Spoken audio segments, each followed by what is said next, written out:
4 ఏళ్ళు అవుతుంది వైఎస్ జగన్మోహన్ రెడ్డి ఆంధ్రప్రదేశ్ ముఖ్యమంత్రిగా ఉన్న కాలం. టాలీవుడ్ ప్రముఖులు తాడేపల్లికి తరలి వచ్చారు. వాళ్ళంతా ముఖ్యమంత్రిగా ఉన్న జగన్మోహన్ రెడ్డితో భేటీ అయ్యారు. సినీ ఇండస్ట్రీకి సంబంధించిన వివిధ అంశాలు చర్చించారు.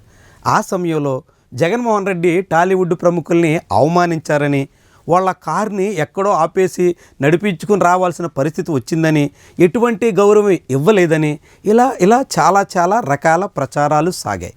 చివరికి చిరంజీవి నేరుగా ముఖ్యమంత్రికి దండం పెడుతున్నటువంటి విజువల్ తీసుకొచ్చి ఇంతగా ఒక మెగాస్టార్ని అవమానిస్తారా అంటూ నానా రచ్చ చేశారు. ఈ రచ్చ ఎక్కడి వరకు వెళ్ళిందంటే చివరికి ఎన్నికల క్యాంపెయిన్లో ఇదొక ప్రధానాంశమైనట్టుగా మారింది. జగన్మోహన్ రెడ్డి అందరినీ అవమానిస్తారని, ఎవరిని ఖాతరు చేయరని, చిరంజీవి లాంటి టాలీవుడ్ దిగ్గజాలని కూడా చాలా చిన్నబుచ్చేలా సాగారని ఇట్లా చాలా ప్రచారాలు పవన్ కళ్యాణ్ వంటి వాళ్ళు అందుకున్నారు. ఆఖరికి జగన్మోహన్ రెడ్డి ఇంట్లో స్వయంగా వంట చేసి జగన్మోహన్ రెడ్డి భార్యనే చిరంజీవికి ఆయన భార్యకి వడ్డించి వాళ్ళిద్దరినీ సన్మానించి గౌరవంగా పంపించిన తర్వాత కూడా చిరంజీవి జగన్మోహన్ రెడ్డి మధ్య చాలా గ్యాప్ ఉందన్నట్టుగా ఈ విమర్శల పరంపర సాగింది. కట్ చేస్తే ఇప్పుడు తెలంగాణలో ముఖ్యమంత్రిగా ఉన్న రేవంత్ రెడ్డి టాలీవుడ్ ప్రముఖులతో భేటీ అయ్యారు. అందులో చాలామంది పెద్దలు కూడా ఉన్నారు. అల్లు అరవింద్, బోయపాటి శ్రీను, ఇలా చాలామంది టాలీవుడ్ ప్రముఖులంతా కూడా రేవంత్ రెడ్డితో భేటీ అయ్యారు. ఈ సమయంలో కనీసం ఇంట్లో కాదు కదా, వరండాలో కూడా కాకుండా ల్యాన్లోనే కూర్చోబెట్టి వాళ్లతో ముఖ్యమంత్రి సమావేశమయ్యారు. పైగా ముఖ్యమంత్రి ఒక రాజసం లాంటి కుర్చీలో కూర్చుంటే మిగిలిన టాలీవుడ్ పెద్దలందరికీ సాధారణ కుర్చీలు వేశారు.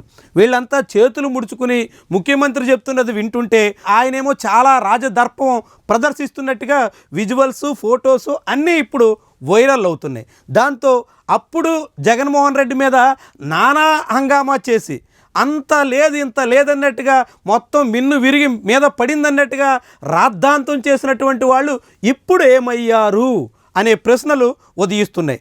అప్పుడు టాలీవుడ్ పెద్దలందరినీ అవమానించినట్టుగా జగన్మోహన్ రెడ్డి మీద దుమ్మెత్తిపోసిన పవన్ కళ్యాణ్ లాంటి వాళ్ళు ఇప్పుడెందుకు నోరు మెదపడం లేదు అనే మాట వినిపిస్తోంది. అప్పట్లో నానా రాద్ధాంతం చేసినటువంటి వాళ్ళు ఇప్పుడెందుకు మౌనంగా ఉన్నారు అనే ప్రశ్నలు వెల్లువెత్తుతున్నాయి. ఇది ఇప్పుడు చాలా పెద్ద హాట్ టాపిక్గా మారుతోంది. జగన్మోహన్ రెడ్డి హయాంలో జరిగినటువంటి తీరుకి ఇప్పుడు రేవంత్ రెడ్డి సాగించినటువంటి వ్యవహారానికి రెండింటిని పోలుస్తూ చాలామంది ఇదొక పెద్ద వ్యవహారంగా మారుస్తున్నారు.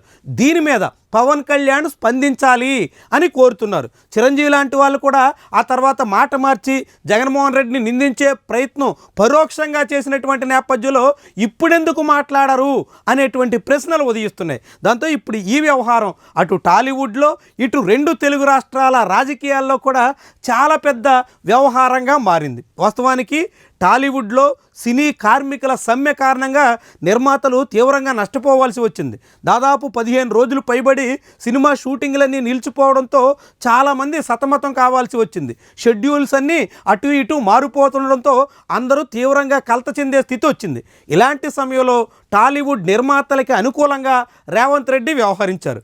నిర్మాతలకు పక్షాన ఆ సినీ కార్మిక సంఘాలన్నీ తలొగ్గేలా చేసేదానికోసం కార్మిక శాఖని ఇతర శాఖల్ని ఉపయోగించారు. తద్వారా కార్మిక సంఘాలు దిగొచ్చి సమ్మె ఉపసంహరించాల్సిన పరిస్థితిని ముఖ్యమంత్రి తీసుకొచ్చారు. అట్లా సినిమా నిర్మాతలకి మేలు చేసినందుకు గాను కృతజ్ఞతగా టాలీవుడ్ ప్రముఖులంతా రేవంత్ రెడ్డి దగ్గరికి వెళ్ళినటువంటి సందర్భంలో ఈ ఘటన జరిగింది. అంటే రేవంత్ రెడ్డి చేసినటువంటి మేలుకి కృతజ్ఞతలు తెలుపుకోవడానికి వెళ్ళినటువంటి వాళ్ళంతా అణిగి మణిగి వ్యవహరిస్తుంటే తాను చాలా అందరికీ మేలు చేసినటువంటి వాళ్ళగా వాళ్ళ ఇగోని అణచివేసే ప్రయత్నంలో తాను ఉన్నానట్టుగా రేవంత్ రెడ్డి ప్రయత్నం చేసినట్టుగా ఈ మొత్తం వ్యవహారం స్పష్టం చేస్తుంది. దాంతో ఇది ఇప్పుడు చాలా పెద్ద చర్చకి దారితీస్తుంది. అప్పట్లో సినిమా టికెట్ల విషయంలో జగన్మోహన్ రెడ్డి హయాంలో జరిగింది. ఇప్పుడు సినీ కార్మికుల సమ్మె విషయంలో రేవంత్ రెడ్డి హయాంలో జరుగుతున్న దాని మీద రెండింటిని పోల్చుతున్నటువంటి వైనం మాత్రం చాలా పెద్ద హాట్ టాపిక్ అవుతోంది.